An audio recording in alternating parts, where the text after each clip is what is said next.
I'm Hannah Wallace and welcome to FinextraTV at Sibos. Calling into our virtual studio now is Oren Marmur, Senior Vice President and General Manager Payments at Finastra. So Oren, thank you very much for joining us today. It's good to have you on. Great to be here. Thank you very much, Hannah. No problem at all. Really good to have you on. So, yes, the first place I want to start is that I understand you've recently joined Finastra and moved from the telecom space to the fintech space. So I'd love to hear a bit more about this move and also what you initially saw as some of the key challenges for banks through your recent conversations. So let's start there. Sure. Absolutely. Yeah. So I actually started just a bit over 3 months ago. Excited to be here. Fintech is definitely an amazing market, very vibrant, dynamic, evolving. And I spent the majority of my career in the telecom space. Now, I remember when I was sort of approached about this position and, this issue came up, obviously, I'm not familiar with the fintech space, but it's amazing how the trends, the challenges are quite similar. And I'll start, really, if you try to simplify it to the basic level, both telecom operators and financial institutions are completely being disrupted. I think it's a fair question or a fair topic to question what would be the role of banks as well as telecom service providers, in a decade from now or even 5 years from now. In the telecom space, the main challenge or our customers were facing is how do you stay relevant? How do you grow beyond just being what we call a dumb pipe or a fat dumb pipe? Just provide connectivity where basically, everyone wants speed and is moving from 3G to 4G and 5G and, fiber optical connection and so on. But at the end of the day, the value, think of it, we as consumers, we sort of have much stronger attachment and value to Netflix, right, and Google and Facebook and all the applications that are riding on top of the basic service. And I think that a similar trend is relevant for financial institutions and banks, right? Banks, very similar to the telecom space, the two key assets are the regulatory framework, right, what still exists, and the consumer base. But beyond that, I think most of us are now more attached to payment apps on our phones that do not necessarily go through banks rather than our bank account. So I think it's very clear that these are markets that are being disrupted. They're being disrupted by the strong shift, and COVID has only accelerated that into a digital consumer and customer experience. So people expect to get an immediate response, an immediate type of service, be self-serviced. Have a different level of customer experience. And another element which is very dominant in both markets is the impact of cloud. And we can discuss it later on, but cloud is transforming these markets. So it's changing the not just the technological aspects, but it's changing the fundamental operating models and business models and so on. So to that regard, the customers are different, the terminology are different. I had to learn what ISO 20022 is and a lot of the new regulatory standards. But at the end of the day, it's just amazing to see how the trends and challenges are almost identical. That's right. Thank you, Warren, for setting the scene and highlighting those trends. Now, it's worth noting that implementing these big change programs can involve lengthy and costly projects. So how have you seen it be best approached in order for these programs to be successful, but also bring the results that banks envisage? What about that? I think that one of the things we've seen, and I've seen very quickly, is that there is no one size that fits all. At the end of the day, we are moving, and this is, again, a trend that is very common both in the telecom space as well as in the fintech space. Customers are trying to steer away from heavily customized projects into a productized approach, right?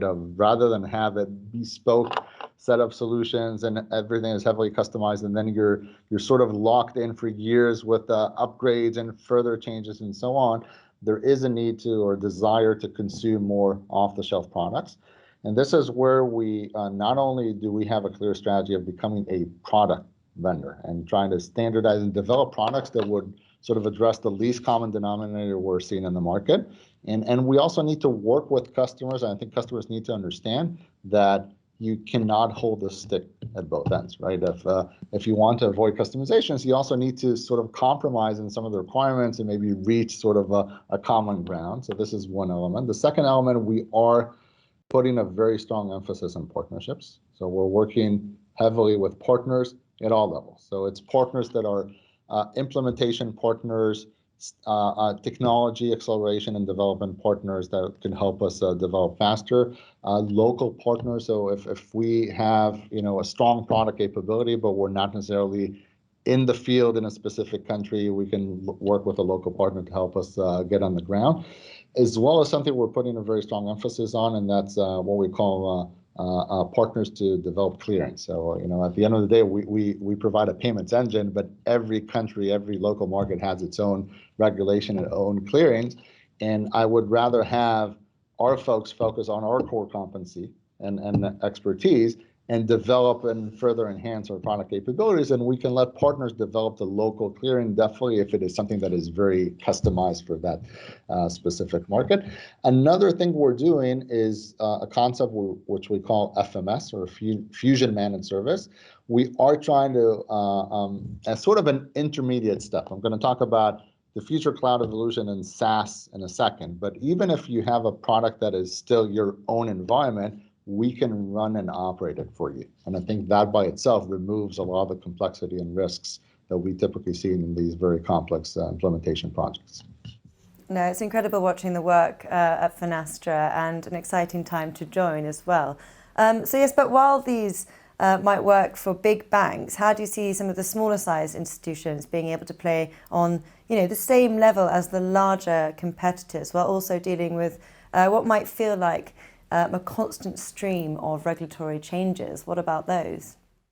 Right. So that is definitely a huge challenge. And when we look at one of the things I learned when I joined, there's this term we use internally of the payment storm, and it is really a perfect storm because we have so many changes that are coming together in a very short period of time, and regulatory and again ISO 20022, and the fact that most countries have regulatory timelines and deadlines in 2022 is sort of creating a lot of pressure. I think we've done two things. First of all, we are expanding our product offering, and we've also introduced last year a new product family which we call Payments to Go.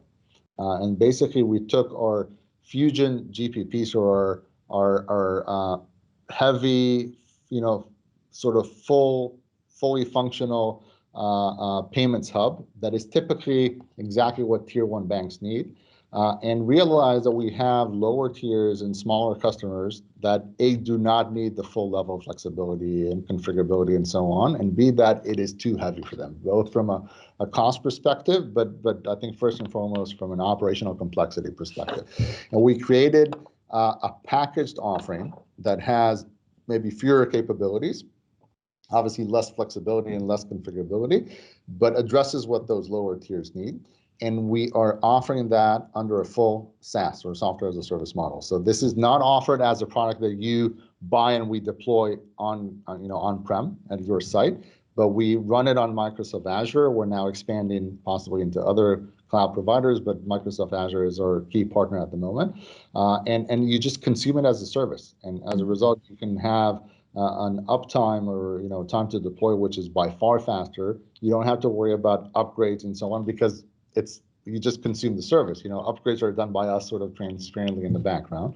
And that is a game changer. And we've already seen tremendous traction in the market in terms of either being able to migrate some of our smaller legacy customers onto this new solution or penetrate into new markets. And this is one of the key components we rely on to expand into new regions.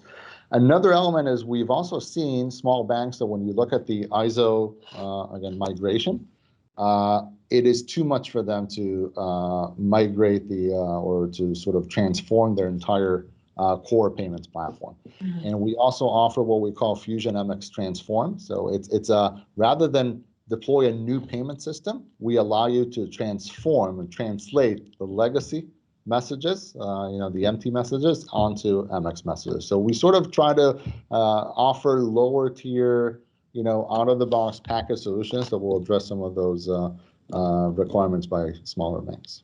Well, Oren, it sounds like you got your hands full and incredibly busy at Finastra. Really exciting stuff, and looking forward to seeing how these developments move forward. But for now, we'll leave it there. Thank you very much for calling in and sharing your insights.